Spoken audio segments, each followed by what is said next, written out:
तो आदाब, नमस्कार, गुड इवनिंग, सत श्री अकाल। एक बार फिर आप तमाम लोगों का स्वागत है क्रांतक की कहानी के इस एपिसोड में। उम्मीद है पूरी फैमिली अच्छी होगी, अपना और अपनों का ख्याल रख रही होगी। मुझे लगता है आप में से बहुत सारे लोगों ने एक फिल्म आई थी गैंग्स ऑफ वासेपुर, 2 पार्ट में थी, शायद देखी हो। और जिन लोगों ने नहीं देखी उनको मैं एक क्लाइमेक्स सीन सिर्फ बताता हूँ। इसमें क्लाइमेक्स ये था कि जो सीन है फिल्म में, नवाजुद्दीन सिद्दीकी आखिर में एक वॉशरूम का सीन है और उसके अंदर शायद वो जो एक कैरेक्टर थे जो विलन बने थे, गोली मारनी थी। तो नवाजुद्दीन सिद्दीकी के पास जितने हथियार होते हैं उन सारों से एक के बाद एक बस गोलियां मारता जाता है। शायद किसी हिंदी फिल्म में इतनी गोली एक साथ मारने इससे पहले नहीं दिखाया गया था। बाद में तो खैर अब बहुत सारी इस तरह की फिल्में आ रही हैं। तो वो बहुत ही अजीब सीन था। अभी जो 17 जुलाई की सुबह पटना के पारस हॉस्पिटल में हुआ, जो पोस्टमार्टम रिपोर्ट सामने आई और जो चश्मदीदों का बयान सामने आया, लगभग वही गैंग्स ऑफ वासेपुर का क्लाइमेक्स सीन पारस हॉस्पिटल के उस सेकंड फ्लोर के रूम नंबर 209 में 17 जुलाई की सुबह 7:25 पर रिपीट किया गया। इस पोस्टमार्टम रिपोर्ट में और कितनी गोलियां लगी चंदन मिश्रा को उसको बताऊं, आई विटनेस की जुबानी आपको ये कहानी सुनाता हूँ। ये सीसीटीवी तो आपको खैर याद ही होगा, हाल के वक्त की सबसे ऐसी तस्वीर है जिसको आदमी भुला भी ना पाए। ये वही 209 कई बार आपको दिखाया हूँ। ये 5 शूटर सेकंड फ्लोर पर धीरे धीरे आगे बढ़ रहे हैं, सभी के हाथों में पिस्टल, तमंचा जो भी कहिए है, और 209 में फिर एक एक करिए दाखिल होते हैं। 5 शूटर हैं और 5 पिस्टल हैं। जब ये अंदर दाखिल हुए थे तो इनको चंदन मिश्रा को ही मारना था, वही टारगेट था। लेकिन उस वक्त 209 में चंदन मिश्रा अकेले नहीं था, बल्कि उसके साथ 2 अटेंडेंट थे। एक का नाम है दुर्गेश पाठक और दूसरे का नाम है कृष्णकांत। ये दोनों उसकी तीमारदारी के लिए और देखभाल के लिए वहां मौजूद थे। जब ये शूटर अंदर घुसे तो बेड पर चंदन मिश्रा उस वक्त लेटा हुआ था। सुबह का वक्त था।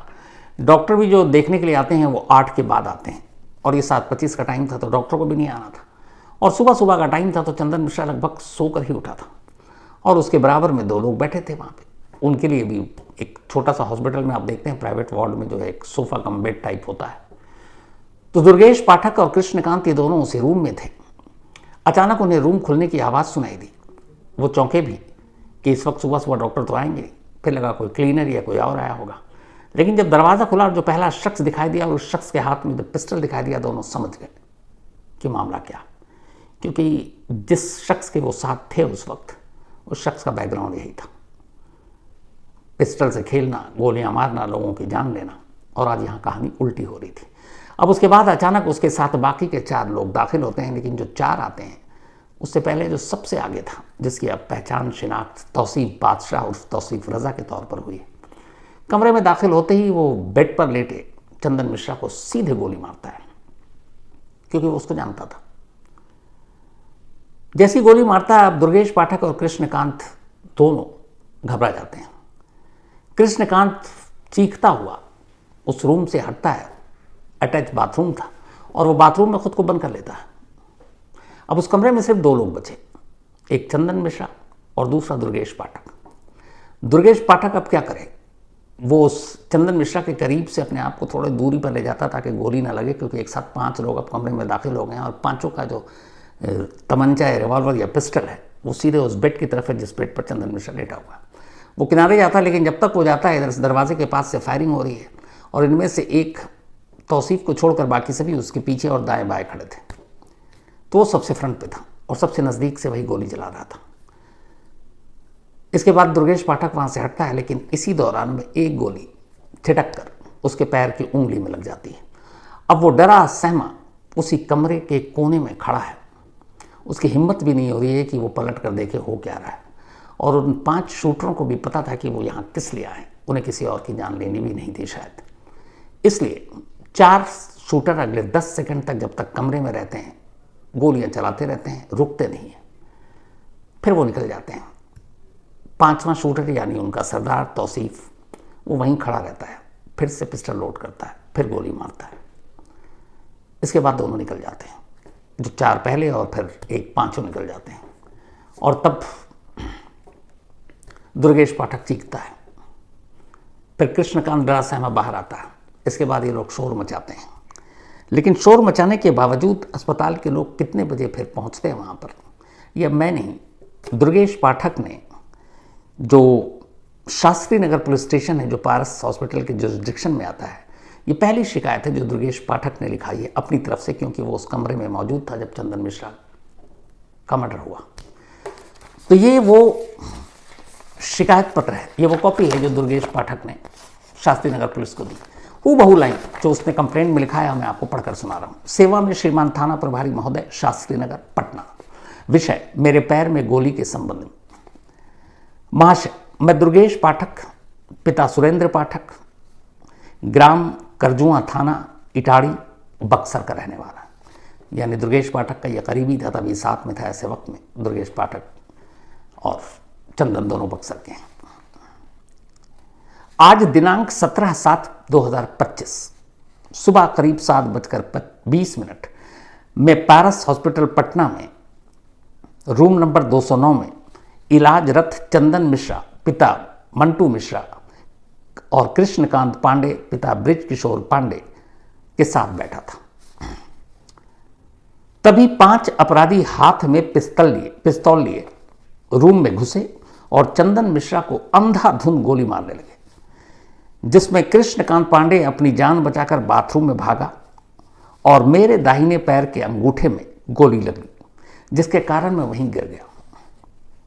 उसके बाद सभी अपराधी रूम से बाहर निकल गए। तब मैंने हल्ला मचाया, तब जाकर हॉस्पिटल के कर्मचारी करीब 15 मिनट बाद रूम में आए। मतलब अपराधी आते हैं, गोली मारते हैं, करीब 36 सेकंड तक रुकते हैं, चले जाते हैं। उसके बाद इस रूम में शोर मचाता है दुर्गेश पाठक जो अटेंडेंट था, और उसके शोर मचाने के बावजूद उस रूम में हॉस्पिटल के स्टाफ जो पहुंचते हैं उन्हें 15 मिनट लगता है। मैं अपराधियों के सामने आने पर उन्हें पहचान जाऊंगा। 1 घंटे के बाद फिर मुझे हॉस्पिटल प्रशासन के द्वारा बताया गया कि चंदन मिश्रा की मौत हो गई है।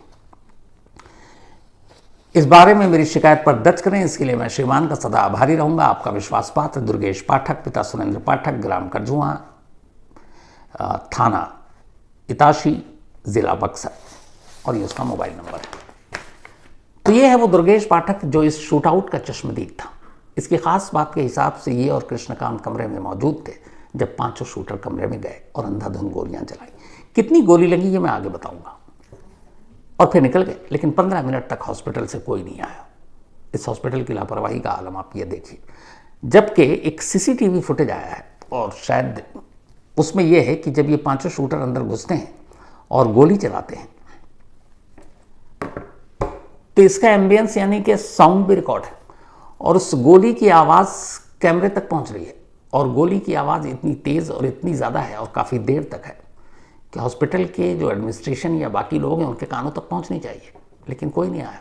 15 मिनट के बाद आया। तो 3 लोग थे कमरे में, निशाने पर एक ही शख्स था। ये पहली कंप्लेंट। अब ये तो हुई शूटआउट के वक्त एक चश्मदीद था जिसने जो कुछ देखा, दुर्गेश पाठक।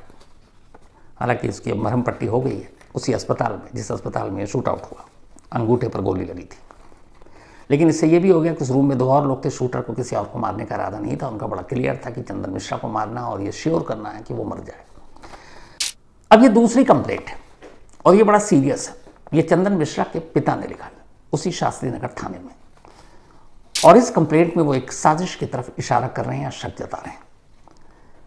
ये पूरी शिकायत हूबहू आपको पढ़कर सुनाता हूं जो चंदन मिश्रा के पिता ने लिखाई है, और इनके पिता का नाम है श्रीकांत मिश्रा। तो ये है कि थाना प्रभारी महोदय, शास्त्री नगर पटना। विषय, पारस हॉस्पिटल में डॉक्टर पिंटू कुमार सिंह एवं हॉस्पिटल प्रशासन ने साजिश करके मेरे पुत्र की हत्या कराने के संबंध में, मतलब हॉस्पिटल के डॉक्टरों पर यह इल्जाम लगा रहे हैं, कंप्लेंट जो दी है पुलिस को। महोदय, मैं श्रीकांत मिश्रा बक्सर का रहने वाला हूं। 15/7 यहां पूरी टाइमलाइन भी है। 17 को यह शूट आउट हुआ, उससे 2 दिन पहले मैंने आपको बताया था चंदन मिश्रा हॉस्पिटल में एडमिट हुआ था। तो दिनांक 15/7 को मेरा लड़का चंदन मिश्रा फिस्टुला का लेप्रोस्कोपिक सर्जरी कराने के लिए पारस हॉस्पिटल पटना में भर्ती हुआ था। अब ये उन्होंने बीमारी भी बताई है, फिस्टुला का लेप्रोस, जो मैंने आपको उस दिन बताया था, बवासीर और उसका इलाज जो था, तो उसी की सर्जरी के लिए ये गया था। पटना में भर्ती हुआ था 15 तारीख को। 15 जुलाई को ही दोपहर 1 बजे, यानी जिस दिन भर्ती हुआ, से 3 बजे के दरमियान सर्जरी हो गया। यानी 15 की सुबह एडमिट हुआ और 15 की दोपहर 1 से 3 के बीच में surgery complete. Doctor Pintu Kumar Singh, general surgeon जिन्होंने ये सर्जरी की, उन्होंने बोला कि कल आपकी छुट्टी 4 बजे शाम तक हो जाएगी। यानी सर्जन ये कह रहा है कि आज 15 को आपकी सर्जरी हुई और 16 को 4 बजे तक आपको डिस्चार्ज कर दिया जाएगा। 16/7 को मेरा बेटा चंदन डिस्चार्ज करने को बोला। अभी तक कह रही थी वो खुद नहीं हुआ, लेकिन इस शिकायत के हिसाब से 16 जुलाई को मेरे बेटे चंदन मिश्रा ने डिस्चार्ज करने को बोला, तो डॉक्टर पिंटू कुमार सिंह बोले कि आपका 17/7/2025 को डिस्चार्ज हो जाएगा। यानी 16 को नहीं, 17 को होगा। और आज दिनांक 17/7/2025 की सुबह 8 बजे रोशन पांडे के द्वारा फ़ोन पर सूचना मिला कि हॉस्पिटल के अंदर इलाजरत आपके पुत्र चंदन को 4-5 अपराधियों द्वारा गोली मार दिया गया है।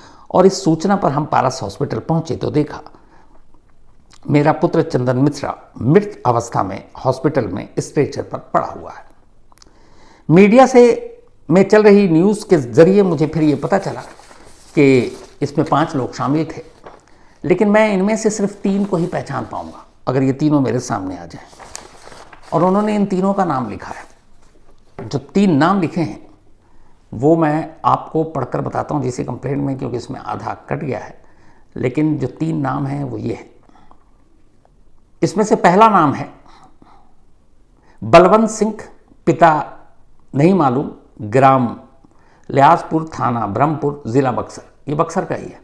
तो बलवंत सिंह पहला, जो 5 शूटर सीसीटीवी कैमरे में कैद हुए, उसको चंदन मिश्रा के पिता ने पहचाना है। और पहले शूटर के तौर पर उन्होंने जिसका नाम लिया है कि मैं जानता हूँ वो बलवंत सिंह। इसके अलावा दूसरा शूटर मोनू सिंह, ये भी बक्सर का, और ये वही मोनू सिंह है जो शेरू का बहुत करीबी है। इसके अलावा इन्होंने तीसरे शूटर का जो नाम लिया है वो है तौसीफ बादशाह।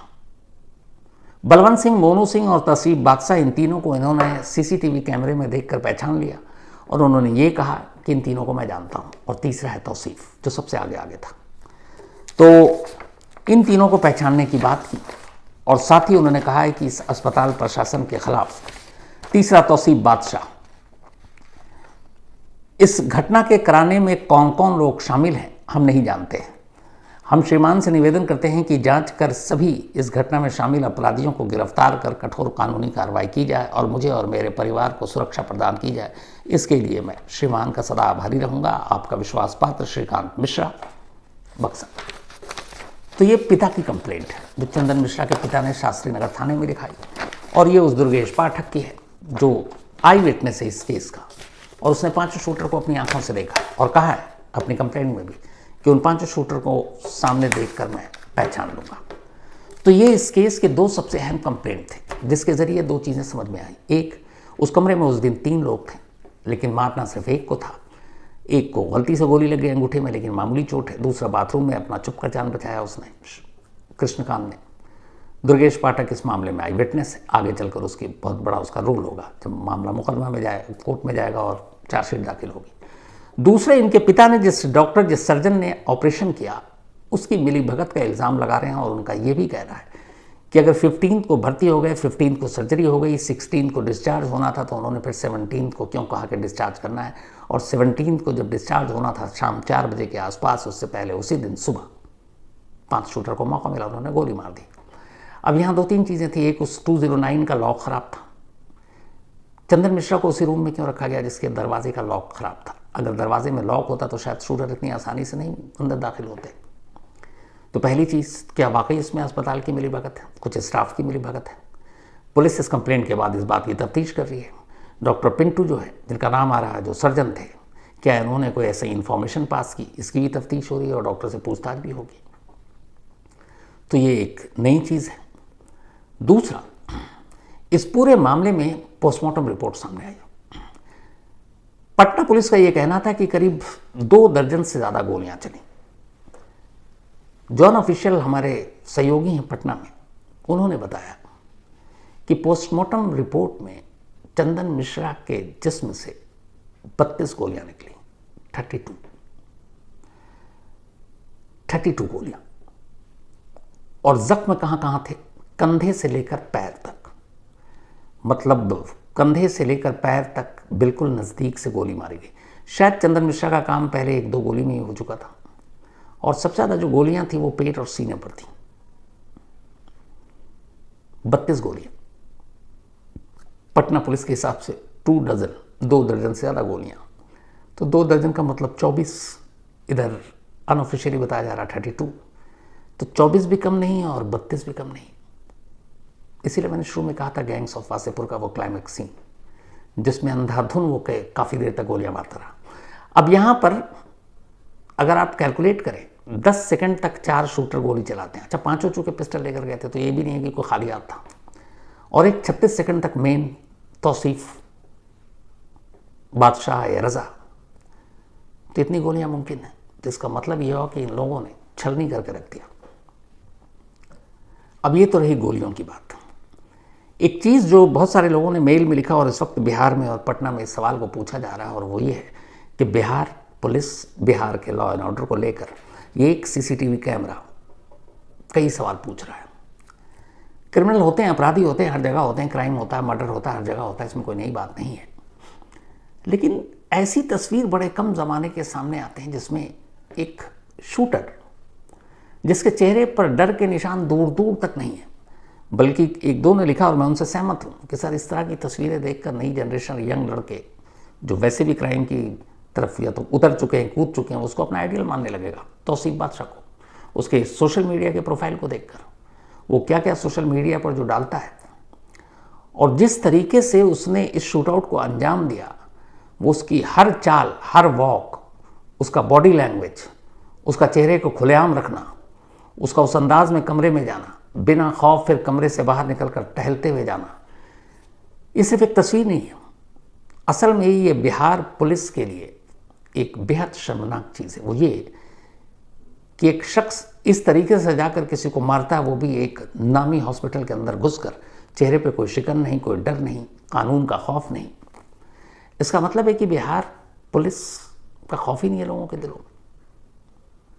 और जिस तरीके से उसने इस वारदात को अंजाम दिया, वाकई इस बात का डर है। और मैं इससे सहमत हूँ जिन लोगों ने भी लिखा कि क्या इससे नई नस्ल और जो नए लड़के हैं जो क्राइम की तरफ या क्राइम की दुनिया की तरफ भाग रहे हैं, सोशल मीडिया को देखकर ऐसे लोग अपना आइडियल बना लेते हैं, ये तो उनके लिए और भी ख़तरनाक है कि वो देखेंगे यार देखो ऐसे हीरो की तरह जा रहा है, हीरो की तरह एंट्री कर रहा है। हालांकि जब वो पकड़ा जाएगा उसका अंजाम भी एक विलेन जैसा होगा। लेकिन ऐसी तस्वीरें किसी भी स्टेट के लॉ एंड ऑर्डर और पुलिस पर एक सवालिया निशान है। और निहायत अफसोस है मुझे भी कि इस तरह की चीज़ें और इस शक्ल में हमारे सामने आ रही हैं। ये डरावनी है, क्योंकि क्राइम को कभी इस तरीके से आप ग्लोरीफाई नहीं कर सकते, न क्रिमिनल को। एक क्रिमिनल होता है, लेकिन आज के दौर में क्रिमिनल खुद को सोशल मीडिया के जरिए हीरो बनाने की कोशिश करते हैं, रॉबिन हुड वाली छवि दिखाते हैं और ऐसे वीडियो बनाकर लोगों के अंदर एक खौफ भी पैदा करते हैं और साथ में पुलिस को चैलेंज करते हैं कि तुम मेरा क्या करोगे। अफसोसनाक कहानी। तो खैर आज की कहानी में इतना ही। गुजारिश यही है कि आप लोगों से एक बार फिर क्राइम तक जरूर सब्सक्राइब कीजिए, अपने तमाम लोगों से कराइए और जितनी बड़ी तादाद में करा सकें बहुत खुशी होगी और आप लोगों का प्यार यूँ मिलता रहे। मैं और मेरी टीम की बस यही ख्वाहिश है, यही दुआएं कि आप लोग अपना प्यार इसी तरह देते रहें, अपने सुझाव सवाल भी दें, लेकिन क्राइम तक सब्सक्राइब जरूर कीजिए। तो कल 9 बजे आपसे फिर से मिलेंगे, तब तक के लिए थैंक यू।